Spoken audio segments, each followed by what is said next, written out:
Praise the Lord. സങ്കീർത്തനങ്ങൾ 103 അധ്യായം അതിൻ്റെ 1 മുതൽ 22 വരെയുള്ളതായ വേദവാക്യങ്ങൾ. എൻ മനമേ യഹോവയെ വാഴ്ത്തുക, എൻ്റെ സർവാന്തരംഗവുമേ അവൻ്റെ വിശുദ്ധനാമത്തെ വാഴ്ത്തുക.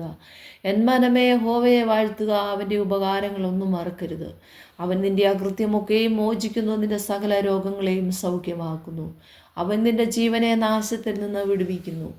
അവൻ ദയയും കരുണയും നിന്നെ അണിയിക്കുന്നു.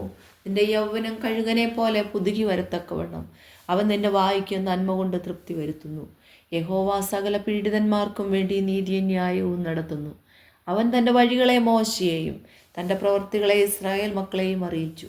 യഹോവ കരുണയും കൃപയും നിറഞ്ഞവനാകുന്നു, ദീർഘക്ഷമയും മഹാദയയും ഉള്ളവൻ തന്നെ. അവൻ എല്ലായ്പ്പോഴും ഫലസിക്കുകയില്ല, എന്നേക്കും കോപം സംഗ്രഹിക്കുകയുമില്ല. അവൻ നമ്മുടെ പാപങ്ങൾക്ക് ഒത്തവണ്ണം നമ്മോട് ചെയ്യുന്നില്ല, നമ്മുടെ അകൃത്യങ്ങൾക്കൊത്തവണ്ണം നമ്മോട് പകരം ചെയ്യുന്നതുമില്ല. ആകാശം ഭൂമിക്ക് മീതെ ഉയർന്നിരിക്കുന്നത് പോലെ അവൻ്റെ ദയ അവൻ്റെ ഭക്തന്മാരോട് വലുതായിരിക്കുന്നു. ഉദയമസ്തമയത്തോട് അകന്നിരിക്കുന്നത് പോലെ അവൻ നമ്മുടെ ലംഘനങ്ങളെ നമ്മോട് അകറ്റിയിരിക്കുന്നു.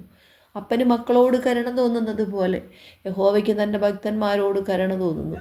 അവൻ നമ്മുടെ പ്രകൃതി അറിയുന്നുവല്ലോ, നാം പൊടിയെന്ന് അവൻ ഓർക്കുന്നു. മനുഷ്യൻ്റെ ആയുസ് പുല്ല് പോലെയാകുന്നു, വയലിലെ പൂ പോലെ അവൻ പൂക്കുന്നു.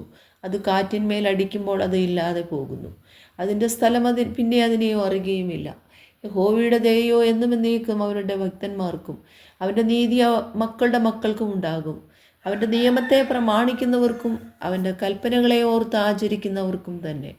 യഹോവ തൻ്റെ സിംഹാസനത്തെ സ്വർഗത്തിൽ സ്ഥാപിച്ചിരിക്കുന്നു, അവൻ്റെ രാജ്യത്തും സകലത്തെയും ഭരിക്കുന്നു.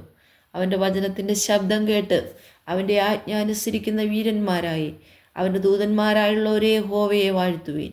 അവൻ്റെ ഇഷ്ടം ചെയ്യുന്ന ശുശ്രൂഷക്കാരായി അവൻ്റെ സകല സൈന്യങ്ങളുമായുള്ളവരെ യഹോവയെ വാഴ്ത്തുവീൻ. അവൻ്റെ ആധിപത്യത്തിലെ സകല സ്ഥലങ്ങളിലുമുള്ള അവൻ്റെ സകല പ്രവൃത്തികളുമേ യഹോവയെ വാഴ്ത്തുവീൻ. എൻ മനമേ യഹോവയെ വാഴ്ത്തുക.